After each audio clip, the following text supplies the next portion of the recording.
Rencontre avec Marcos, chanteur, compositeur et musicien, originaire d'Espagne, a déménagé en Suisse en 2005 et a redéménagé aux Pays-Bas en 2018. C'est un grand fan de ses guitares qui lui trouve de l'inspiration pour composer ses titres.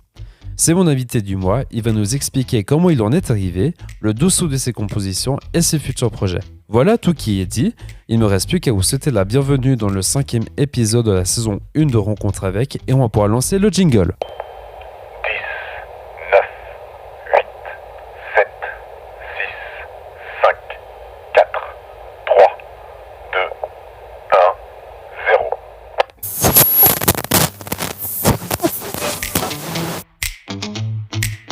Johan Crocol présente Rencontre avec, un podcast qui part à la rencontre de personnes de différents horizons, qu'ils soient bénévoles, activistes, musiciens ou d'autres domaines inconnus. Tout ça car on a toutes et tous une histoire à raconter. Rencontre avec, c'est à retrouver une fois par mois sur les plateformes de streaming et sur rencontre-avec.ch.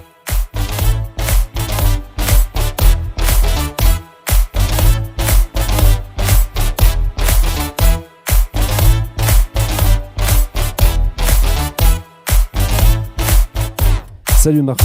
Salut Johan, ça va? Bien pis toi. Ouais, très bien. Bienvenue dans Rencontre avec et merci d'avoir accepté l'invitation pour parler de tes projets et ta passion pour la musique. Ah bah merci à toi de m'avoir invité. Être musicien en quelques mots, c'est quoi? Pour moi, être musicien, c'est toute ma vie. Même si je fais pas que de la musique dans ma vie professionnelle, mais pour moi, être musicien, c'est tout. C'est me lever tous les matins, pouvoir écrire ce que je sens. C'est une manière de m'exprimer aussi. C'est un peu comme mon journal, écrire des chansons. Ne pas avoir de la musique dans ma vie, ça serait un peu comme me couper la parole. Et voilà, pour moi c'est tout. Comment t'es venu à l'idée de faire de la musique?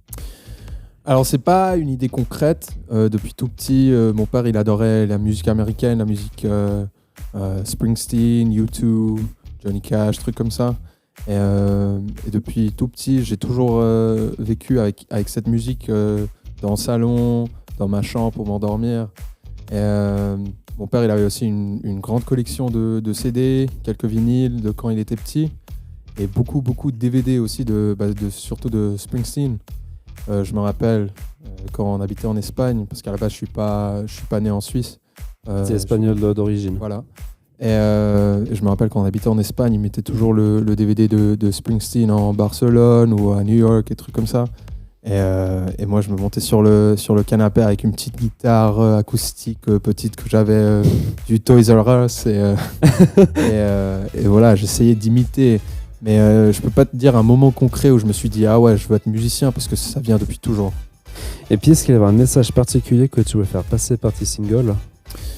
Alors, il n'y a pas nécessairement un message particulier. Moi, j'aime bien écrire de tout ce que je pense. C'est vrai que je sens que la musique d'aujourd'hui, il y a beaucoup de thèmes romantiques, mais c'est très superficiel.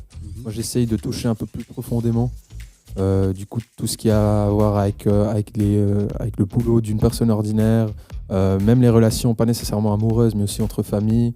Tout ce qui a à voir avec des problèmes sociaux comme épidémie de drogue ou choses comme ça. J'essaye de toucher pour pouvoir agrandir le point de vue des gens qui écoutent ma musique, pour pouvoir partager des expériences. C'est vrai qu'il y a des fois où c'est difficile pour moi de pouvoir faire tout ça parce que à la base, moi je suis étudiant, j'ai 22 ans, je suis relativement jeune. J'ai fait ma scolarité ici en Suisse. Du coup, je me sens très privilégié.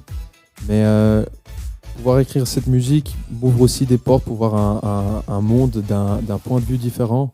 Et j'essaye de pouvoir élargir tout ça pour que tout le monde puisse voir mon monde depuis mon point de vue.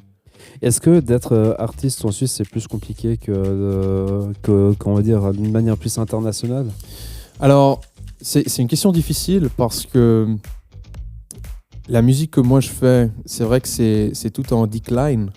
Du coup, c'est pas aussi populaire que dans les années 80, 90, même au début des 2000.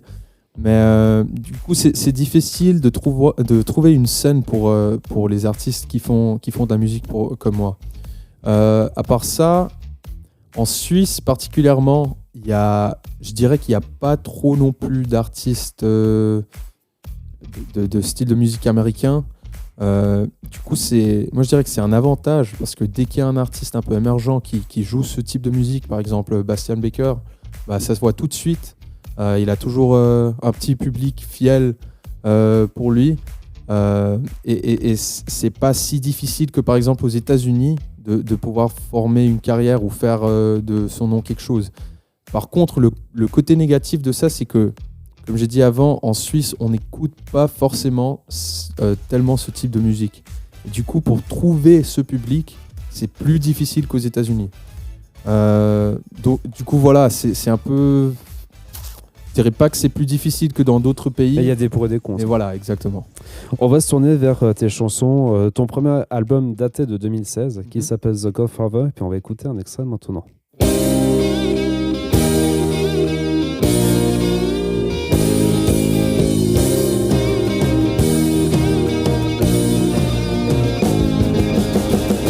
him down on a Saturday evening past the mountains outside the city. The rain was pouring down, I made my way into the smoky bar. It was getting late, so I ordered a beer while I waited. And then the lights went dim, the doors opened wide, and he was standing afar. And then I watched him play his legendary shows. When the bars in the inner city, especially in the honky-tonks. And after many failed attempts, he got somewhere along the way. But after years of trying hard, it wouldn't pay up. Comment t'es venu à l'idée de faire ce groupe? Parce que tu ne jouais pas tout seul non plus, tu étais avec un groupe. Voilà, alors c'est une histoire un peu compliquée parce que depuis tout petit, quand j'ai commencé à faire des concerts en 2012, j'ai toujours joué tout seul. C'était tout acoustique, guitare acoustique, harmonica, peut-être quelques fois guitare électrique, mais ça restait à la base moi et que moi. Et voilà. En 2015, je crois, je me rappelle une fois en rentrant à la maison de l'école, j'étais en train d'écouter une chanson de Springsteen qui s'appelle Detroit Medley.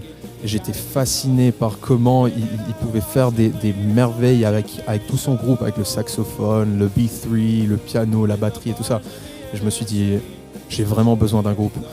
Du coup, à l'école, il y avait quelques potes qui avaient un groupe de musique, mais ils n'avaient jamais de chanteur fixe. C'était toujours des gens qui venaient, qui partaient après quelques mois, et voilà. On était tous étudiants, on se connaissait toujours depuis toujours. Et j'ai parlé avec eux et on s'est dit, bon, bah, pourquoi pas, on va essayer de faire quelque chose. Et on a formé une très très belle amitié. C'est vrai qu'on était amis, on se connaissait déjà avant, mais c'était pas la même chose. Depuis qu'on a formé le groupe, ça a vraiment changé la dynamique. On a bien coagulé ensemble. Et c'était incroyable. Après, c'est vrai que on n'avait que 15-16 ans. Du coup, ça restait un peu, comment dire, pas explosif, mais un peu... Il y avait des hauts et des bas, tu vois. Ouais. C'était pas un groupe professionnel. Mais même, on a réussi à faire des très belles choses. On a réussi à enregistrer l'EP à Genève. On a sorti l'album, on l'a enregistré en 2016, on l'a sorti en 2017 et c'était top. Je crois qu'une des chansons qu'on a fait, elle a 85 000 reproductions sur Spotify ou quelque chose comme ça. Mais celui-là, il y en a 204 000. Ah, ouais. Tu vois, c'est un peu autre chose aussi. Hein. C'est pour ça que... mais quand même, ça reste des très beaux souvenirs. Et d'ailleurs, le batteur du groupe, il est en train de faire le service militaire avec moi en ce moment. Du coup, c'est fou, mais ouais. T'étais pas au courant qu'il était avec toi? Alors, on avait parlé déjà quelques mois avant, mais c'était trop bizarre parce qu'on a tombé dans la même caserne, dans la même compagnie, dans la même section et même dans la même chambre. Et ça a fait plaisir de pouvoir être avec lui parce que c'est vrai que quand je suis parti, ils étaient tous plus âgés que moi. Du coup, ils sont partis faire d'autres études ou des choses comme ça avant moi. Et moi, je suis resté un peu tout seul. Et c'est pas qu'on a perdu le contact, mais voilà, c'est pas la même chose qu'avant. Avant, on se voyait tous les jours pour enregistrer, pour jouer. toutes les semaines, on faisait des concerts. On a perdu un peu le contact et maintenant de pouvoir être avec lui tous les jours, ça fait plaisir. Les week-ends, on se voit quelques fois avec le groupe et c'est vraiment cool. On va juste un peu plus revenir sur la chanson qu'on écoute encore en fond sonore. Ça vous est venu comment d'écrire justement cette chanson qu'on est en train d'écouter? Alors, The Godfather, c'est une histoire intéressante, je dirais. Avant que je suis né, mes parents, ils allaient à un bar à Madrid qui s'appelait The Honky Tonk. Il y avait un chanteur qui s'appelait José Boulevard, aussi de Madrid, qui jouait de la musique rock américaine, U2, trucs comme ça. Et ma mère, quand elle était enceinte avec moi, genre 7-8 mois, littéralement avant que je suis né, elle et mon père, ils allaient toujours voir José Boulevard jouer. Il y a un commentaire que mon père a dit c'est impossible que notre fils soit pas chanteur un jour du tas de concerts qu'il a vus dans le ventre de sa maman, tu vois. Ok. Et voilà, après je suis né, mes parents ils s'occupaient d'autres choses, ils sont arrêtés d'aller voir José Boulevard. Après on a déménagé en Suisse en 2005-2006 et on a perdu un peu la trace d'où il était, José Boulevard. En 2016, mon père l'a trouvé sur Facebook. On a commencé à parler avec lui, on l'a raconté un peu l'histoire de tout ça et j'ai eu le plaisir de pouvoir jouer avec lui en Espagne. Et depuis ce moment-là, on a formé une jolie amitié qui a duré jusqu'à ce jour. On joue tous les années plusieurs fois ensemble quand j'y vais à Madrid. Et c'est vrai qu'il m'a permis d'enregistrer mon deuxième album avec des musiciens trop pros de l'Espagne. On a joué dans des grandes salles que j'aurais rêvé, genre j'aurais jamais y pensé jouer quand j'étais plus jeune. Et du coup, il y a une très grande partie de ma carrière musicale que je lui dois. Et du coup, l'histoire de The Godfather, c'est précisément l'histoire du jour où on l'a rencontré en vrai, moi pour la première fois, et j'ai pu jouer avec lui pour la première fois. Donc en gros, c'est un peu lui, votre parrain. Exactement, voilà. Exactement, ça sort de là. D'où pourquoi le message que vous voulez faire passer dans cette chanson-là. Un autre titre qui a dépassé les 200 000 streams sur Spotify, c'est Solitary Night. Puis on va écouter un extrait maintenant.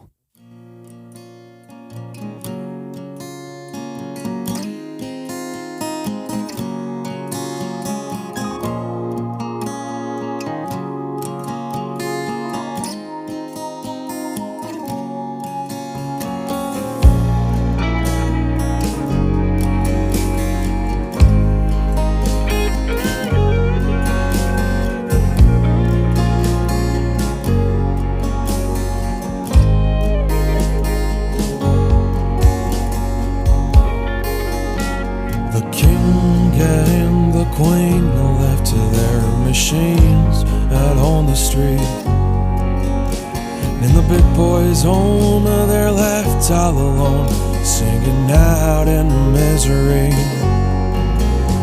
The beauty lover's box is left unlocked, waiting for somebody to take her soul. The magic rats left behind, and the movie is left to unwind. The town's asleep, and I'm not the only one. With solitary nights,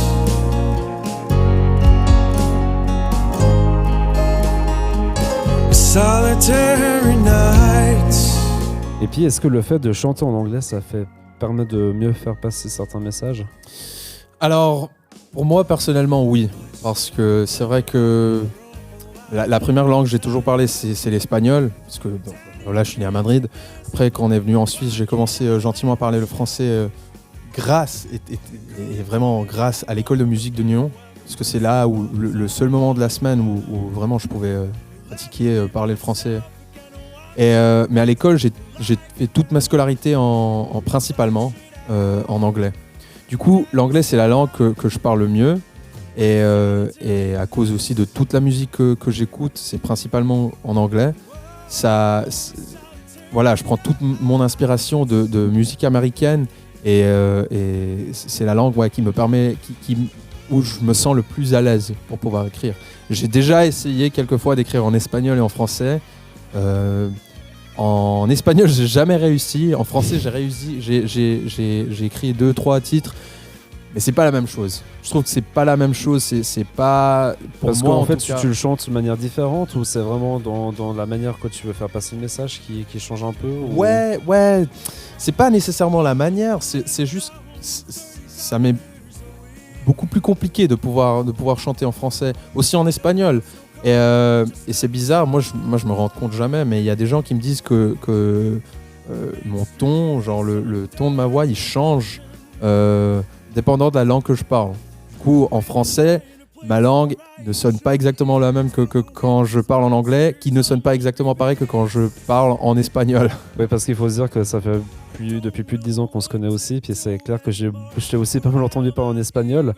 Mais on n'a pas trop l'impression que c'est vraiment la même personne qui est derrière. Voilà. C'est vrai que exactement. j'ai trouvé ça assez marrant en fait. Dans Même notre côté. j'irais aussi loin que dire que même la personnalité, elle change, tu vois.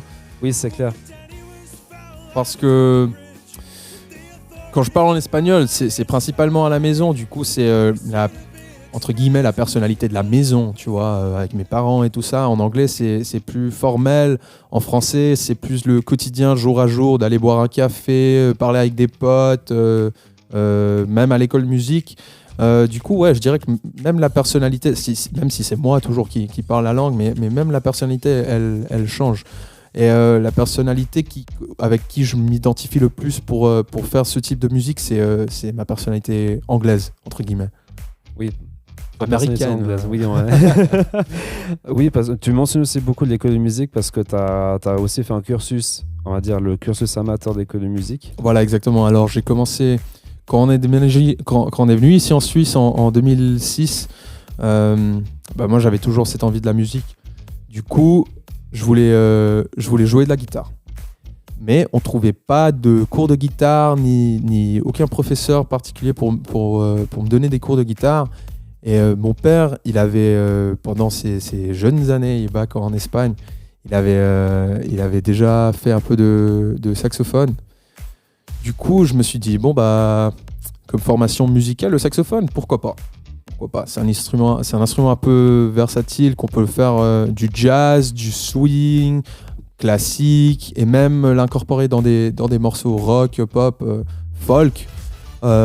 Du coup, je me suis lancé dans le saxophone et depuis 2007 jusqu'à 2017, je crois, quand j'ai quitté l'école de musique pour continuer mes études, j'ai joué que le saxophone. Et c'est vrai que la formation musicale que j'ai eue grâce à l'école de musique de Nyon, ça m'a permis aussi de pouvoir l'incorporer dans ma musique rock, country. Ça m'a mis beaucoup plus à l'aise pour jouer de la guitare, pour faire de la composition musicale. Se produire aussi en public. Exactement. J'avais déjà cette expérience que pas nécessairement beaucoup de jeunes artistes à mon âge auraient, et c'est tout grâce à l'école de musique. Un autre single qui a aussi franchi un grand succès sur Spotify avec plus de 272 300, je tiens juste à préciser, de stream. Il s'agit de 53 Cocaine Hell Drive, je pense que je l'ai dit correctement. Une chanson qui est un peu plus calme que les autres, et puis on va écouter un extrait maintenant.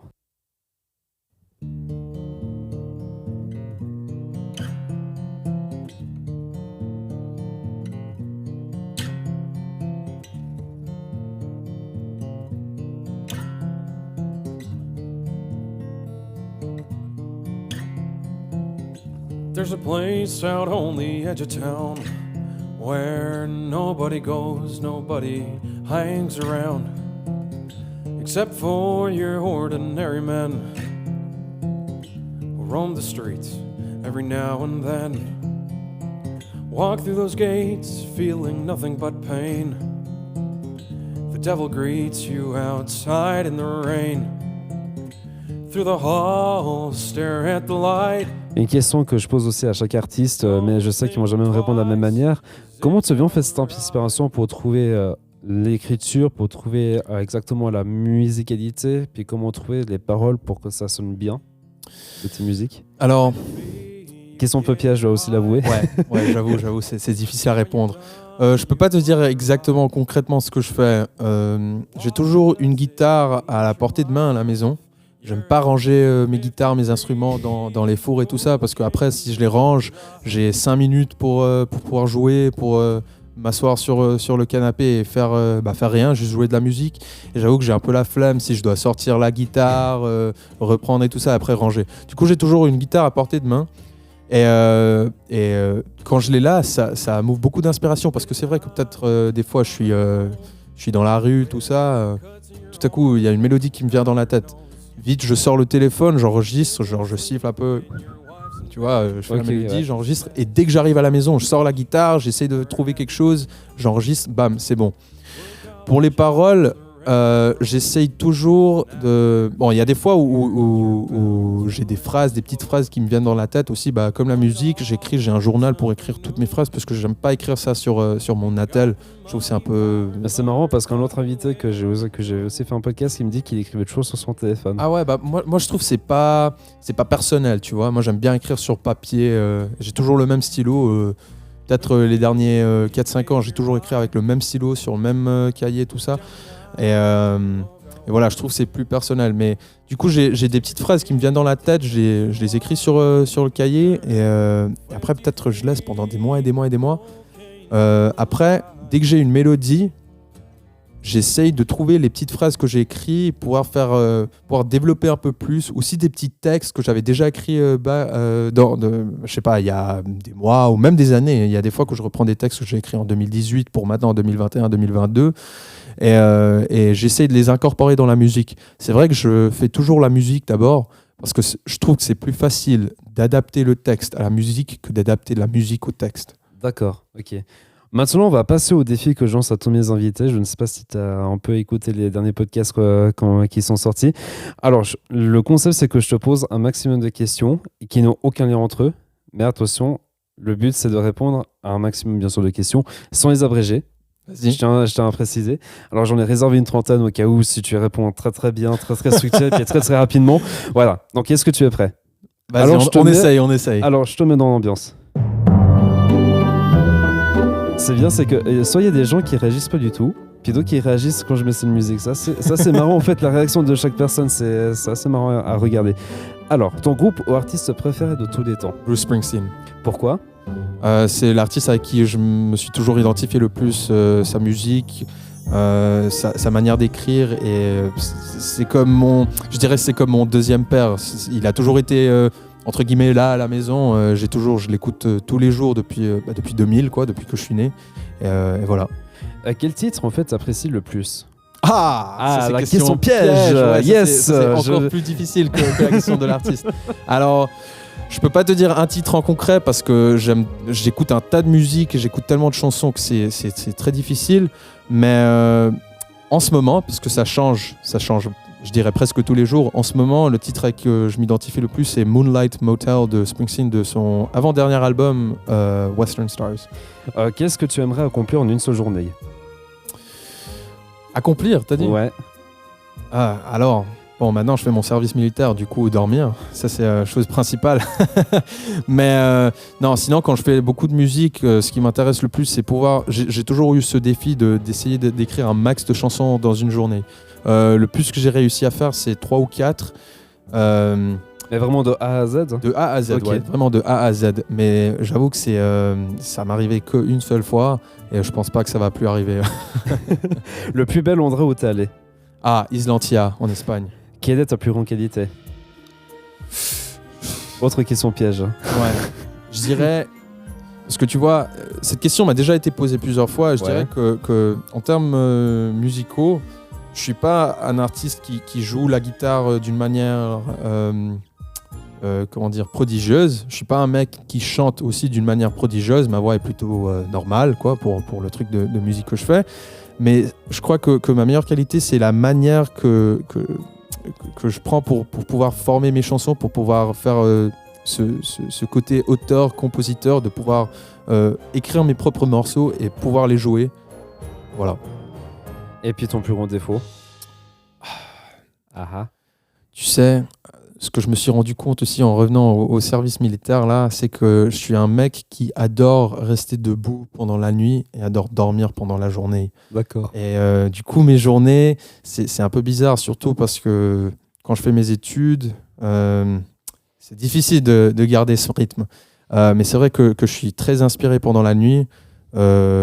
J'aime bien rester debout jusqu'à 5-6 heures du mat en écrivant, en écoutant de la musique, jouant de la guitare et après dormir pendant la journée. Et dès qu'on me sort un peu de ce rythme, je change un peu, je suis pas la même personne, je suis un peu plus fatigué, un peu plus maladroit, tu vois. Ok. Voilà. Du coup, je dirais que c'est pouvoir garder ce rythme quotidien de debout pendant la journée et rester et dormir pendant la nuit. Alors, Marcos, je crois que t'es dans les plus bas des personnes qui ont répondu à un max de questions. T'en as répondu que 7. Yes, mais au moins tu les as développées. Ça, c'est déjà une bonne chose. C'est ce qui permet de mieux comprendre ta personnalité et puis comment tu vis au quotidien. Ah, j'aime bien parler. Hein. Oui, ça, je me suis rendu compte. Alors, ton dernier single ici qui s'appelle Puise from Terre Haute, on va écouter un extrait puis on va en parler juste après. Vas-y. Burning sun comes up on the horizon line.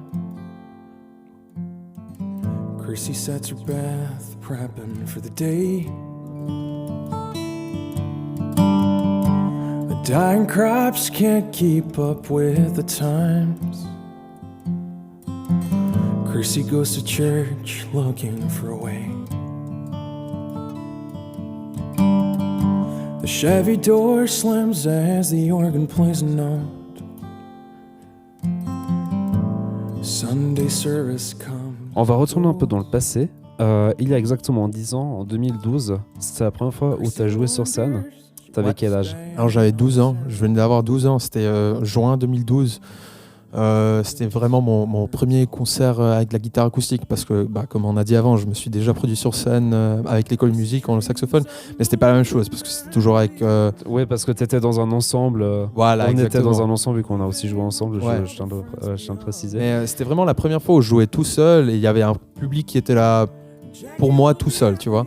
Je me rappelle pas être nerveux.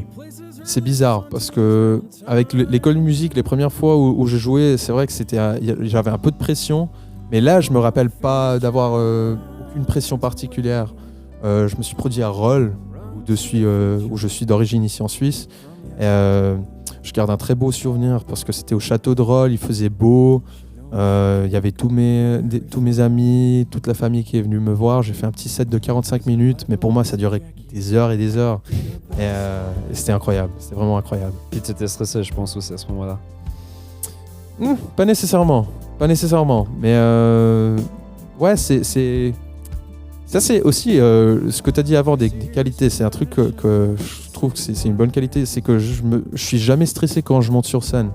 Pour moi, c'est l'endroit où j'ai envie d'y être. Et du coup, c'est naturel pour moi de vouloir y être là. Et je me sens pas stressé. C'est un peu comme revenir le soir à la maison, tu vois. Ok, et puis on va rebondir sur le fait que tu as aussi joué à Rolle. Parce que seulement 2 ans plus tard, en fait, quand la première fois que tu es monté sur scène, tu as reçu le prix du Mérite Rollois. Et c'est Ouais. pour quelle raison? Alors, je peux pas te dire exactement. Je peux pas te dire parce que c'est juste un jour, j'ai ouvert la boîte à lettres à la maison et tout à coup, je me suis trouvé avec une lettre du syndic de Rolle qui voulait que je fasse Mérite Rollois à 2014. C'était vraiment un grand honneur pour moi parce qu'il n'y avait pas de raison particulière. Je me retrouvais avec des gens qui ont gagné des concours de musique, des concours de sport et tout ça, qui étaient dans des catégories à niveau cantonal, même à niveau fédéral, tu vois. Ok. Et moi, j'étais juste un simple mec qui avait fait plusieurs concerts dans la région et qui aimait jouer de la guitare. Et c'était une belle expérience de pouvoir être si jeune et sans raison particulière être Mérite Rollois. Et puis juste avant d'avoir remporté ce prix, tu t'es produit aussi au Caribana pour la première fois. Voilà. C'était comment, cette expérience-là? Alors ça, c'est vraiment un changement de niveau, hein, parce que vraiment la scène, c'était fait pour 7000 personnes. J'avais jamais joué devant autant de gens. Je me rappelle, je suis arrivé là-bas, je faisais la première partie du chanteur Mika ce jour-là. Ouais. Ils étaient en train de faire la prise de son et je sais pas quoi d'autre. Du coup, je me retrouve là tout seul avec mon père et un pote qui est venu m'aider, avec un tas de gens qui étaient avec la batterie, le piano, voilà. Et on me met backstage, j'ai ma propre loge avec mes bouteilles d'eau, une guitare en plus pour pouvoir répéter un peu dans la loge. C'était vraiment incroyable et j'y penserai jamais. Quand j'étais si jeune, même en 2000, parce que ça c'était 2014, 2015, je me rappelle pas, mais c'était vraiment 2-3 ans après la première fois que je me suis produit sur scène. Je me suis dit, jamais j'aurais arrivé à faire ceci en très peu de temps. Et c'était vraiment incroyable. Et en plus, ce qui maintenant que je réfléchis un peu, c'est bizarre parce que j'avais aucun single, aucun album, aucun EP sur le marché à ce point-là. C'était juste moi qui me produisais dans des petits bars, dans des petits festivals de la région.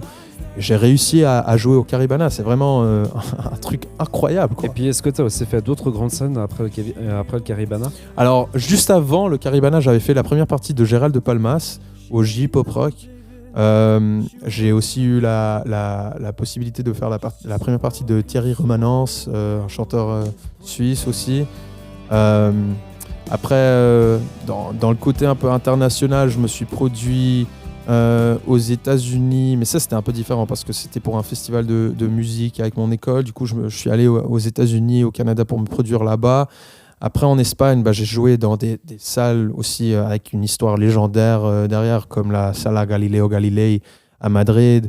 Mais je dirais pas que... aussi au Théâtre du Léman à Genève. Ça, c'était incroyable parce que 1200 personnes, je crois que c'est 1200 personnes, un truc comme ça. Je me suis produit 2-3 fois là-bas. Du coup, ça, c'est incroyable. Mais honnêtement, je dirais que l'endroit où j'aime me produire le plus, c'est dans les petits bars, parce qu'il y a une ambiance beaucoup plus familière. C'est pas que tu connais les gens, mais il y a beaucoup plus d'interaction. Il y a moins cette relation de distance avec les autres. Voilà, ça exactement. Ouais. Du coup, moi, je peux descendre de la scène, danser un peu avec les gens pendant que je joue de la guitare, boire un coup, faire monter des gens sur scène pour chanter avec moi. Ça, c'est vraiment top. Et c'est une expérience que si tu fais des plus grandes salles, des festivals, des trucs comme ça, c'est plus difficile à achever. Mais est-ce que ça a aussi permis d'augmenter ta visibilité ? Oui. Pas nécessairement sur c'est pas une visibilité non plus très grande, mais c'est vrai que à porte de parole, des gens qui parlent, qui disent tiens, regarde, il y a Cabanas qui va se produire à cet endroit-là, il y a Cabanas qui va jouer là. J'ai toujours un petit public qui est petit mais qui est fidèle, et ça, j'adore pouvoir voir les mêmes visages à tous mes concerts. Et puis en 2018, tu as décidé de partir aux Pays-Bas pour tes études. Voilà. Est-ce que ça a aussi changé tes projets dans la musique que tu es en Suisse? Oui, absolument. C'était bizarre parce que je suis parti là-bas pour des raisons professionnelles, pour pouvoir faire un bachelor en ingénierie. Et du coup, quitter la Suisse, c'était vraiment quitter ma maison. Je suis parti dans l'inconnu. J'habitais ici en Suisse avec mes parents. Tout à coup, je me retrouve à habiter tout seul, devoir tout faire moi-même dans un pays où je parlais pas la langue, mais vraiment aucun mot d'hollandais. Et pour pouvoir me produire, pour faire des concerts, c'était vraiment nul parce que je trouvais pas les gens, je trouvais pas le temps non plus à cause du bachelor. Et j'ai pris à peu près 9 mois de pause sans vraiment faire de concerts, sans rien, pour me concentrer sur mes études. Mais à cause de ça, je me suis un peu renfermé dans moi-même et j'ai commencé à beaucoup écrire. Du coup, depuis 2018, je crois que j'ai écrit une centaine, peut-être un peu moins, mais environ une centaine de chansons que j'ai, qui sont toujours là dans mon carnet. Je les ai jamais sorties parce que j'ai pas eu la possibilité de les enregistrer. Par contre, c'était 2019-2020. Je voulais vraiment enregistrer quelque chose et je trouvais pas ni l'argent ni le temps pour revenir ici en Suisse pour pouvoir enregistrer avec mon groupe. Du coup, je me suis dit, je vais faire un truc acoustique. J'ai acheté quelques micros un peu lo-fi avec un ordi Apple que j'avais d'il y a 10 ans, même sur GarageBand, genre même pas un logiciel complexe ni rien comme Logic ou Pro Tools. Et j'ai vraiment, je crois que ça fait une belle chose. J'ai sorti un EP de 6 chansons, 5 titres écrits par moi et un titre écrit par Taylor Swift de son dernier album qui s'appelle The Last Great American Dynasty, que j'adore. J'ai aussi eu la possibilité de collaborer avec un jeune artiste américain qui s'appelle Jake Thistle, qui est incroyable. Et c'était vraiment mon premier album acoustique, un peu hommage au Nebraska de Springsteen. D'ailleurs, l'album il s'appelle From the Town of Lincoln, Nebraska. Et c'est un peu dans ce style-là, enregistrement à la maison, lo-fi acoustique. On arrive gentiment au terme de ce podcast. Je tiens juste à faire une petite parenthèse, c'est que tous tes titres qu'on a entendus pendant le podcast s'est retrouvé sur ton site internet, marcoscabanas.com. Oui, sauf le dernier. Sauf le dernier. Voilà. Sauf le dernier qu'on a écouté. Ça, c'est un peu une exclu que tu m'as laissé, mais je te remercie pour ça. Et celui-là, il sortira. Il est toujours pas fini. Je t'ai envoyé Le premier mix qu'on a fait, il est toujours pas fini, mais d'ici fin de l'année, il va être disponible surtout. C'est un peu un projet un peu de côté que j'ai maintenant, mais qui va bien s'en sortir. Et puis bien sûr que tout ceci, vous pouvez retrouver en description de ce podcast. Mais juste avant qu'on se quitte, quel serait ton conseil si quelqu'un veut se lancer dans la musique comme toi ? Mon conseil, alors moi je dirais vraiment, c'est difficile parce qu'il y a beaucoup de choses, et surtout pour moi, parce que moi je suis un petit artiste, tu vois. Petit artiste avec plus de 200 000 streams sur Spotify, je suis pas trop sûr. Hein. Voilà. Et je dirais que comme artiste, moi, il y a beaucoup de fois où on m'a dit ouais, t'es vraiment de la merde, tu fais ceci, tu fais cela, tu vas jamais y arriver, laisse la musique de côté, fais tes études professionnelles parce que c'est ça qui va te donner à manger. Vraiment, je dirais que le conseil, c'est écouter ces gens et essayer de les prouver qu'ils connaissent rien. Vraiment, se lancer dans la musique, faire tout à fond. On peut toujours faire des études à côté, hein. Je dis pas qu'on doit pas faire des études, mais je veux dire jamais abandonner ce sens de créativité et de musique qu'on a en soi. Donc jamais abandonner tout ce qui est créatif. Je te remercie beaucoup Marcos d'être venu pour en parler et puis d'avoir répondu aux questions. Merci à toi Johan. Si ce podcast vous a plu, n'hésitez pas à le partager sur les réseaux sociaux et même si l'idée vous vient de faire comme Marcos, de répondre à des questions, n'hésitez pas à m'écrire sur mon adresse email johan@rencontre-avec.ch. Et également, ce podcast, c'est un projet personnel que je monte maintenant depuis plusieurs mois et ça coûte des sous pour les produire. Pour faire la production d'un podcast comme celui que vous venez d'entendre, c'est entre 50 et 60 francs pour le paiement des licences pour le générique, donc en gros ce que vous entendez au début, et également les droits d'auteur d'été que nous passons durant les podcasts. Si l'envie vous guette, même si c'est juste une donation de 5 francs, tout est écrit sur le site web rencontre-avec.ch et cela m'aiderait aussi de pouvoir relancer une saison 2 qu'on est déjà en train de préparer, je tiens à vous le dire déjà, et également à éponger les frais de la première saison. De mon côté, je vous retrouve le mois prochain pour le 6e podcast de Rencontre avec, et moi je vous souhaite de belles fêtes de fin d'année, et puis je vous dis à bientôt.